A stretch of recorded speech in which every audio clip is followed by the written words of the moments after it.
బాండి అంక చూసి ఈరోజు మనీష్ వరల్డ్లో మీకు కరకరలాడే బంగాళదుంప వేపుడు ఎలా చేయాలో చూపిస్తాను. ముందుగా బాండి ఆన్ చేసుకుని నూనె పోసుకోవాలి. కొంచెం నూనె ఎక్కువే పడుతుంది. ముక్కలు వేగిన తర్వాత ఆ నూనె తీసి పక్కన పెట్టుకోవచ్చు. అంటే అంతా పీల్చవన్నమాట ముక్కలు, అంత నూనె పడుతుంది. ఇప్పుడు మనం నూనె వేడెక్కుతుంది కదా,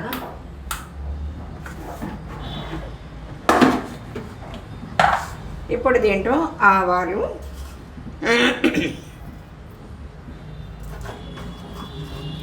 జీలకర్ర వేసుకోవాలి. ఇవి కాలే లోపల మీకు ముక్కలు ఏ విధంగా కోసుకున్నానని చూపిస్తాను.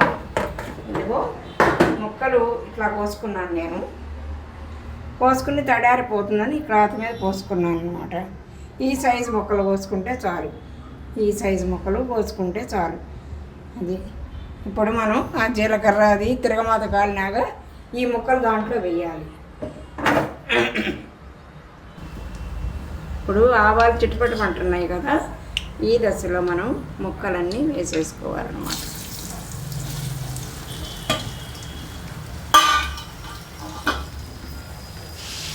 ఒక్కసారి అలా నూనె అంతా కలిసేదాకా తిప్పుకోవాలి.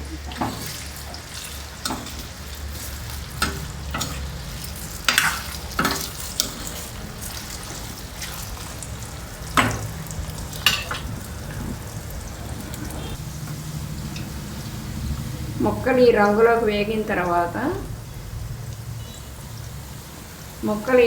వేగిన తర్వాత మనం తీసేసుకుని పక్కన పెట్టుకొని ఆ నూనె తీసేసుకోవచ్చు అనమాట. అందుకని మనకి నూనె ఎక్కువ వేసినా కూడా ఏమీ నష్టం ఉండదు. నూనె ఎక్కువ వేసామే, నూనె ఎక్కువ తింటున్నామన్న ఫీలింగ్ కూడా అక్కర్లేదు. ఇవి పప్పుచారు కాసినప్పుడు సైడ్ డిష్గా కూడా పనికొస్తాయి. విడిగా అన్నంలో కూడా బాగుంటాయి, చాలా బాగుంటాయి. కరకరలాడుతూ ముక్క బాగుంటుంది. పప్పుచారు రసంలో కూడా ఉపయోగపడతాయి అన్నమాట. ఇప్పుడు చూసారా నూనె ఎంత ఉందో, అసలు ఏమీ పీల్చలేదండి. ఇప్పుడు ఈ నూనెని మనం తీసుకొని తర్వాత ఏం చేయాలో నేను చూపిస్తాను.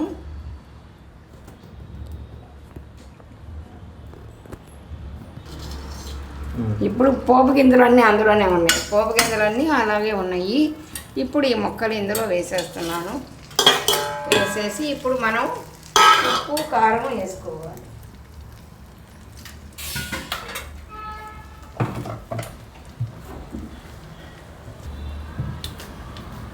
ఇదిగోండి హిమాలయ సాల్ట్ వాడతాను నేను, అదే వేసుకుంటున్నాను.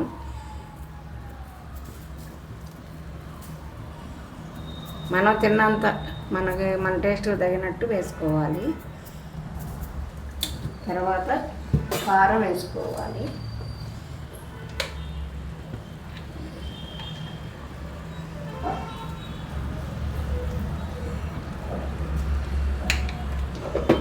ఇప్పుడు ఒక్కసారి ఈ ముక్కలన్నిటినీ కలియబెట్టాలి.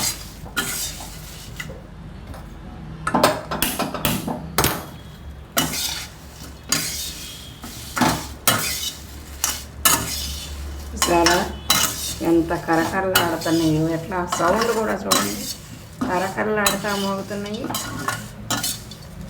చూడటానికి బాగుంది, ఇలా తింటే ఎంత టేస్ట్గా ఉంటుందో మీరు ఊహించుకోండి.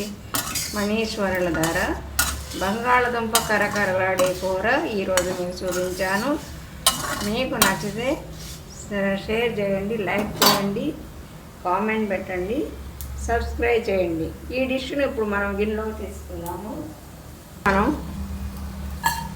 బౌల్లోకి తీస్తున్నాను.